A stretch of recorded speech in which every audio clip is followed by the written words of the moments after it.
খুবই সিরিয়াস প্রশ্ন করে ফেলছে, যে এটা হয় অনেক সময় যে ইনকোয়ারি সর্বোচ্চটা করলাম, সব দিক থেকে খেয়াল খোঁজখবর নিয়ে বিয়ে করার পরে পরবর্তীতে জানা গেল যে তার আগের অ্যাফেয়ার ছিল।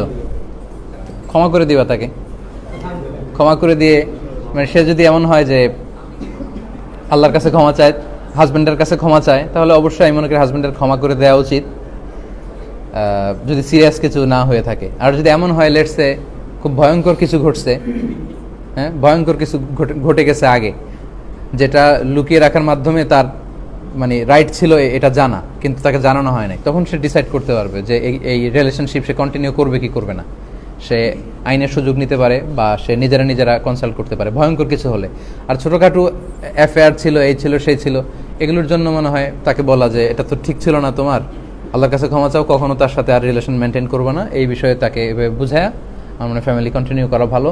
কারণ ডিভোর্সটা হচ্ছে আবগদুল হালাল ফিল ইসলাম, ইসলামের সর্বনিকৃষ্ট হালাল হচ্ছে ডিভোর্স, তালাক দেয়া। মানে তালাক দেয়া এটা হারাম না, এটা জায়েজ, এটা হালাল, তবে হালালের লিস্ট করলে সর্বনিম্ন পর্যায়ের হালাল, এর চেয়ে নিম্নমানের হালাল আর নাই।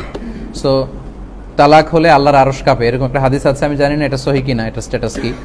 তো আল্লাহ কখনো চান না যে কোনো ফ্যামিলি ব্রেকডাউন করুক, ব্রেকআপ হোক, এটা আল্লাহ চান না।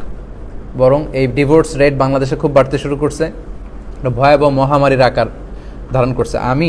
আমার একটা পেজ আছে আমার নামে, এই পেজে যা মেসেজ পাই, প্রশ্ন উত্তর তো সব করার সুযোগ হয় না, তার মনে হয় 50%-এর বেশি এই রিলেটেড, পরকিয়া, আফটার ম্যারেজ অ্যাফেয়ার, হ্যাঁ এগুলো নিয়ে ঝামেলা, এবং ডিভোর্স।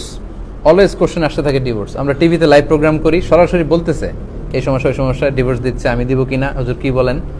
সো এটা এখন বড় সমস্যা। অর্থাৎ ইসলামের যে সুন্দর অমীয় বিধানগুলো যতটুকু আমরা নষ্ট করলাম, ঠিক ততটুকু সাফার করতে হবে।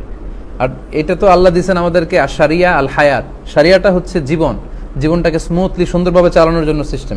আলোচনাটা শুনে কি আপনার মনে হয় না যে ইসলামের বিধানগুলো খুব স্মুথলি আমাদের জীবন যাতে চলে এই জন্য দেওয়া হয়েছে, তাই না?